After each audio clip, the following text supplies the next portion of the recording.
duties was to oversee conditions in the basement morgue. It made me a little nervous at first, but it helped that the job was simple.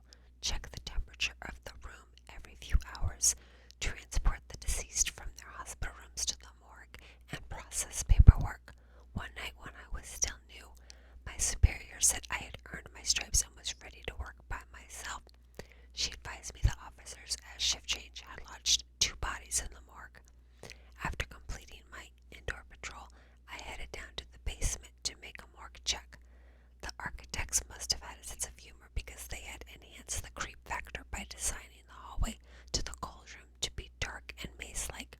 Once inside, I checked over the body roster, opened the heavy door to the walk-in cooler, and froze in place.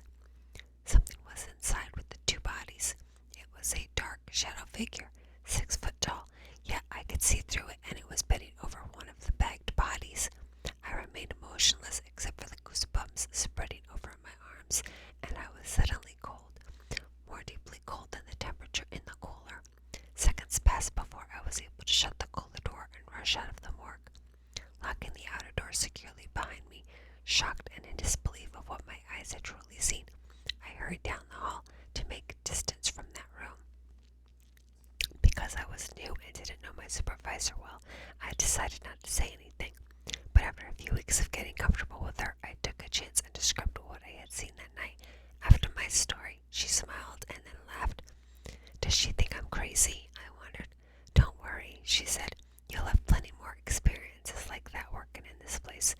Then she added these words. Understand this. A hospital is a gateway between the living and the dead. We've all had things happen to us here. One night, sometime after my experience in the morgue, I was called to remove the body of a man who had just died. My shift partner hated going anywhere near the morgue because of an experience he refused to talk about, but I needed help, so I called him on the radio to meet me in the patient's room. I retrieved a gurney and got there first, noting the refreshment cart in the hall outside the door. This typically indicated someone was about to pass on, and the hospital was kindly offering something for the family and friends that had gathered to say their goodbyes. Because the curtains were closed around the man's bed to allow the bereaved a little more time, I went over to the nurse's station to pick up his paperwork. I asked a nurse how long she thought the family would be, and she said they had all left about an hour earlier. My partner still hadn't made it to the floor, so I wrestled the cart inside the room and pushed aside the curtain. Whoops, an elderly man, a friend or a brother, was sitting on the couch, his head in his hands. Oh, I said. Sorry, I was told everyone had. I closed the curtain and quickly stepped back, bumping into the nurse who had come to help me transfer the body. What's wrong? She asked. Why did you step back like that? There was still a family member in there with them. He's mourning. I wanted to give him some more time and privacy. What? She pushed past me and pulled the curtain open. No one is in here. See? The sofa was empty. On the bed lay a zipped closed body bag. At first I was startled. Where had the man? Then I could feel something there in that space. Some kind of presence, and I knew I could feel, and it was watching. My partner finally showed up, and the nurse left. After we wrestled the bag over onto the gurney, I asked him to wait a second. Because of what I had seen in the morgue and just now on the sofa, I felt a compelling need to look into the body bag. I slowly moved the zipper down far enough to move the material aside to see the face. I sucked in my breath. It was the man I had seen sitting on the couch a few minutes earlier. I looked up at my partner. I struggled to collect myself. I wanted to see. I know, he said, as if he knew what I was going to tell him. I've had the same thing happen to me. His eyes moved around the partially curtained off area. Let's get out of here, he said. We're being watched. The next story is called Other Haunted Places. To state the obvious, each person is an individual with a unique personality, life experience, interrelationships, and so on. Many paranormal investigators believe the individual takes these unique factors with them when they die. This means that the experience with the spirit is also unique because of what the deceased has retained after death. Likewise, the location of the spirit or ghost presence is also unique. Why is one place haunted and another not? Sometimes it's based on the distinctive spirit of the deceased and its reasons to remain in a given location. Other times there is no clear reason, at least not to the living. Hotels, apartments, hospitals, factories, and prisons that have had a long history of occupancy and all the fluctuating physical pain and emotions that go along with the human condition are more likely to be haunted than, say, newly constructed sites. Which brings up these questions. Where was this 5-story apartment building, which was constructed in the late 1800s, never had a reported haunting? Why is this house in which an elderly woman died of influenza haunted, while the house over there, where an entire family was butchered, not affected at all by ghosts and spirits? Why does it seem that there are so many hauntings where someone died 80 years ago, when millions have died since without associated paranormal events? Who knows? No one, which is why the study of the paranormal is at once frustrating and fascinating. That said, many paranormal investigators feel the spirits remain in certain locations so they can let the living know their story. They often do this by making noises or moving objects. Sometimes the strange sounds or the relocated things are particular to the person that passed, such as a moved hairbrush, a tool dropped from a table, or something slid across the floor.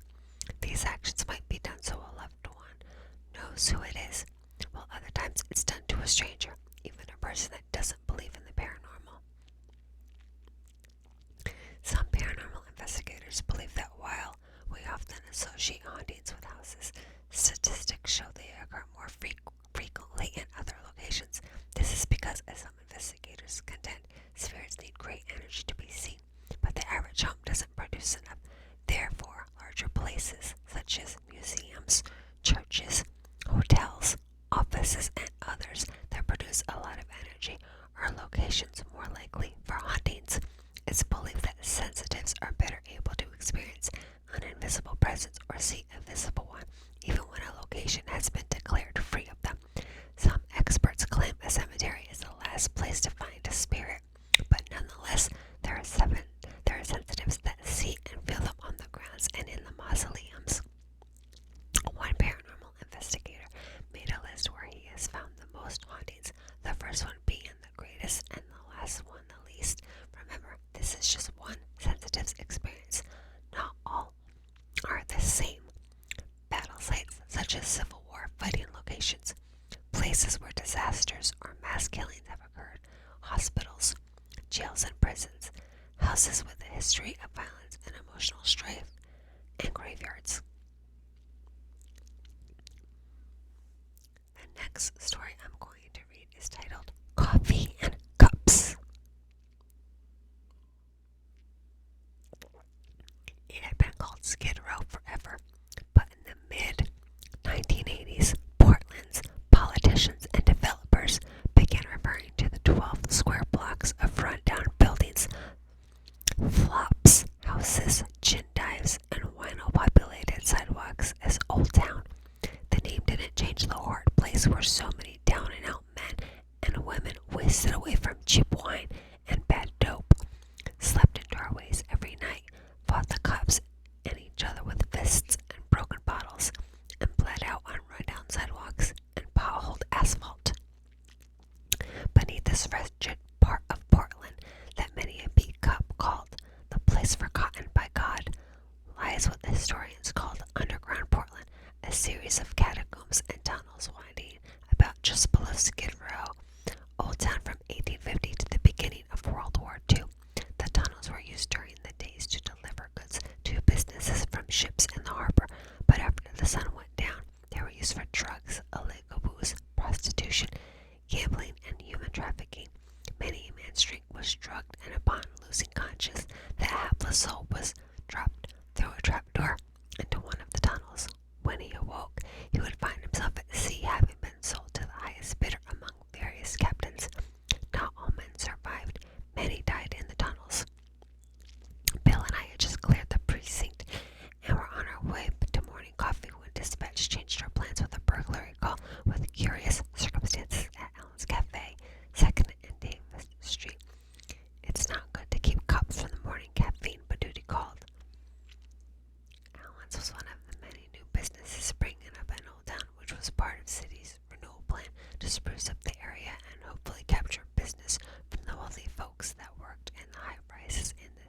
core area.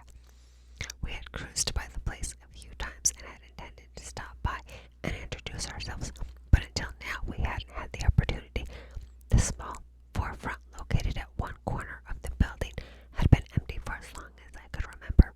Its windows too dirty to see in, and its inset doorway urine splashed and strewn with litter. That must be the complainant, Bill said as I pulled us to the curb in front of Alan's. The 30-something man was standing in the entryway, his arms crossed, hands cupping his elbows, and his weight shifting from one leg to the other. Seems wrapped a little tight. I greeted him as we got out of our unit, but the man didn't acknowledge it and continued with the elbow cupping and swaying, his eyes large and frightened. Bill looked over at me and raised his eyebrows. Only a few people were out and about on the sidewalks.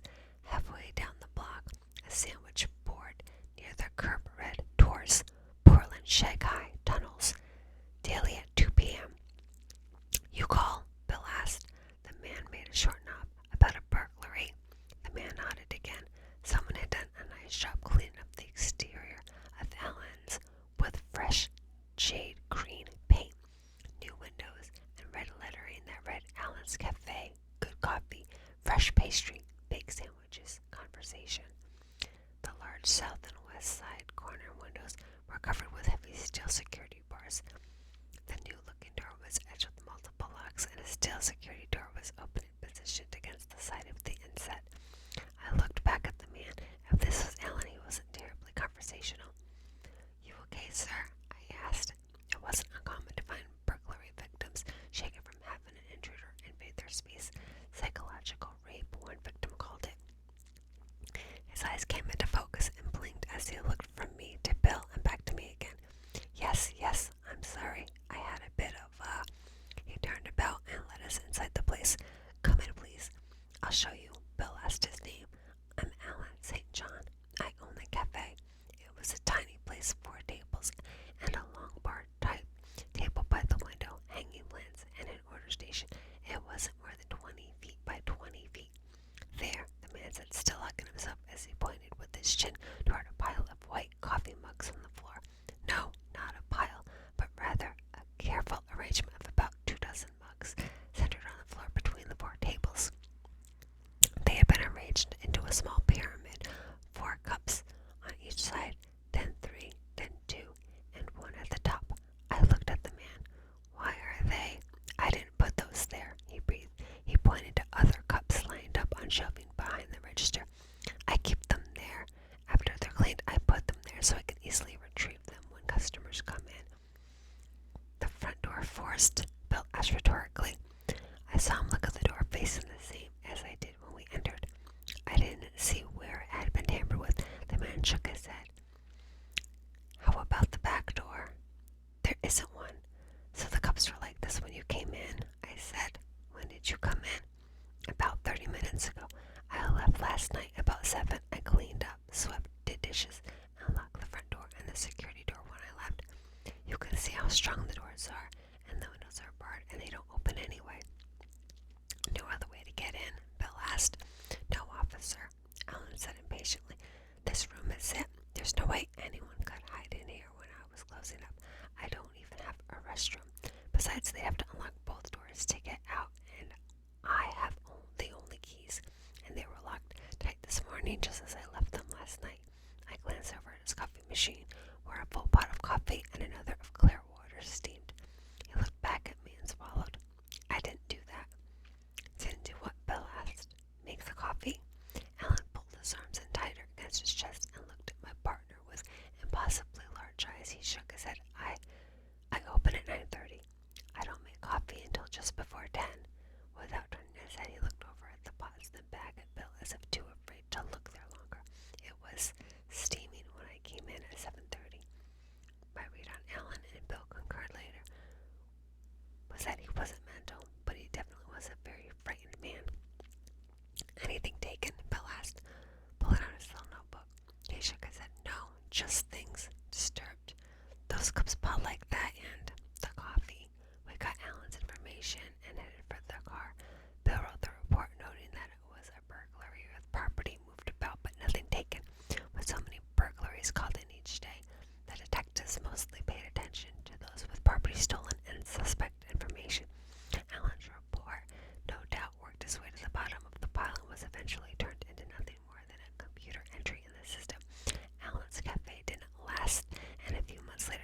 space was again empty. Tunnel tours, their tales of vice, crimes, death, and hauntings therein continue to this day. I recently got the tail end of the TV program Ghost Adventures. It was a rerun of the 2012 opening season of the program, and they were investigating Portland's tunnels. They experienced doors rattling, a ghostly heat signature on one of their instruments, probably an infrared motion detector, and an EVP near a prostitute's cove in the tunnel, saying, "Let's get naked."